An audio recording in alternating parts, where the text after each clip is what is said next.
এই যে master mind ছিল সেটা হলো মাবিয়া খাতুন, একজন ওই বাসার ভাড়াটিয়া, আর তার দুইজন সঙ্গী ছিল। সাদ স্বীকার করে সে তার মাকে হত্যা করে। সাদকে সাবজেক্ট মনে হয়েছে, তখন আমরা তার কলেজে যাই। প্রত্যেকটা টিচারই বলে যে না, আমার ক্লাসে উপস্থিত ছিল।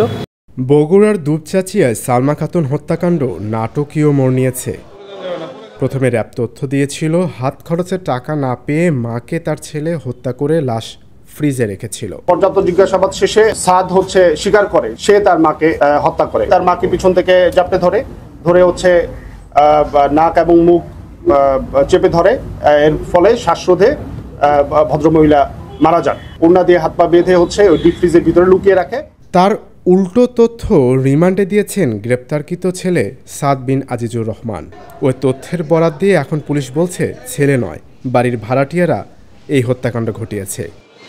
এ ঘটনায় 3 জনকে গ্রেপ্তার করেছে পুলিশ নিহতের সন্তান সাদের ক্লাসরুমের ভিডিও ফুটেজ পর্যালোচনা করে এ ঘটনার নতুন তথ্য উন্মোচন করে। গতকালকে অভিযান পরিচালনা করে 3 জন আসামিকে দৃঢ় করেছি।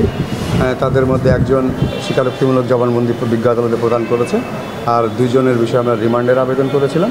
5 দিনের রিমান্ডের আবেদন করে বিজ্ঞ আদালত আমাদের রিমান্ডের আবেদন পর্যালোচনা করেন এবং আমাদের হিয়ারিং শুনে সন্তুষ্ট হয়ে 2 দিনের রিমান্ড মঞ্জুর করছেন। আমরা সেই 2 জনকে আবার থানায় নিয়ে যাচ্ছি।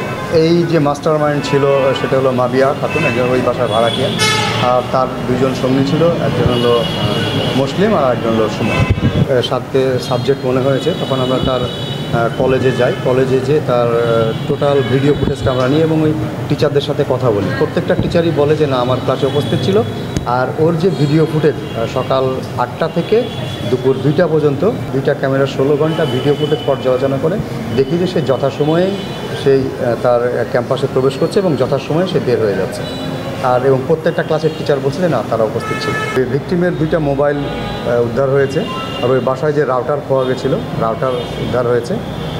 আর ওই বাসায় তারা তালা দিয়ে পালিয়ে গেছিলো, চাবিটা নিয়ে গেছে, সেই চাবিটা মাবিয়ার বাসা থেকে উদ্ধার হয়েছে। পাশাপাশি যেই ভ্যানে করে তারা এই দুর্ঘটনাটা ঘটিয়ে চলে গেছে, সেই ভ্যানটাও সুমনের বাসা থেকে উদ্ধার হয়েছে। দৈনিক করতোয়া, বগুড়া।